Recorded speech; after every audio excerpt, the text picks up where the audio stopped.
Hi, I'm Lily Jones, and I'll be doing this speech today for my COM 231 public speaking class. Have you ever considered what goes into making every part of your food? For a salad, there can be multiple vegetables, all which only come in certain seasons and which all come from different parts of the country or the world. Now imagine what went into creating one bell pepper. A gallon of water, harvesting from a worker, picking before it was ripe enough to have the full nutrients. This type of thinking probably doesn't apply to every meal you eat. And that's okay. I don't think about where everything I eat comes from either, but I think we should start to consider it. I used to work in a grocery store and I saw firsthand how much food is wasted and where it all comes from. You'd be surprised to say the least. The food is mostly frozen and gets thrown out for even being slightly risky to put on the shelves, such as an apple with a bruise. After going through this experience and realizing how much food is wasted, I got into growing my own food instead of relying on a corporation. We have a responsibility to correct this waste of food, and the best way is by growing our own food or having a beautiful home garden. Food industry waste is a growing issue.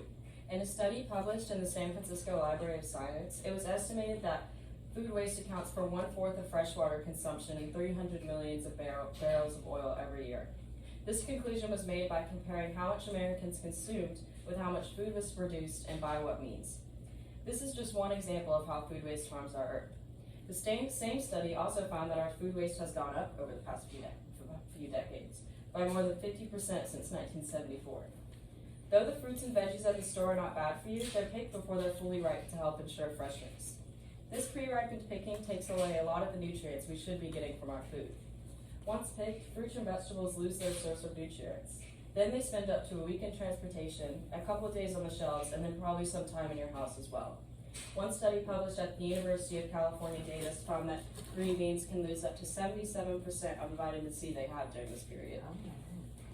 Now that we have a clearer understanding of how much food waste is produced, let's get to understanding a solution. The easiest solution is to grow our own food. Not only will we produce only enough food for ourselves, combating food waste, but it will also be healthier than the food we get at the grocery store.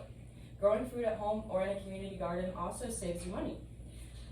Over time, you realize you've spent less on seeds and sprouts than you ever would have on single fruits and vegetables at the grocery store.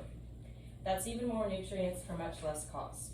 The benefits of growing your own food definitely outweigh the costs for the planet and us humans. We've talked so far about food waste and growing our own food. Now let's truly imagine what that looks like. You've had a long day at work, but there's no food at home, so you have to hassle yourself with a trip to the grocery store. After a stressful day, the long lines and copious amounts of people at the grocery store doesn't make your life any brighter. No. But now imagine instead you visit your home or community garden. You get to directly harvest your own food, no worry about its nutritional value. You get to spend time caring for plants and being outside, both of which is proven to help mental health. By growing your own food, you also learn to appreciate it and its process more as well, helping your relationship with eating overall. After learning how much food we waste and one of the best ways to correct it, let me conclude with this. We cannot continue to use the Earth's resources as we have been up to this point.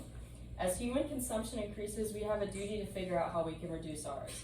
After seeing this terrible hurricane season, the fires raging across the West, and the increasingly hot summers, we need to confront climate change, and decreasing our consumption is one of the few ways we can contribute to fixing our world.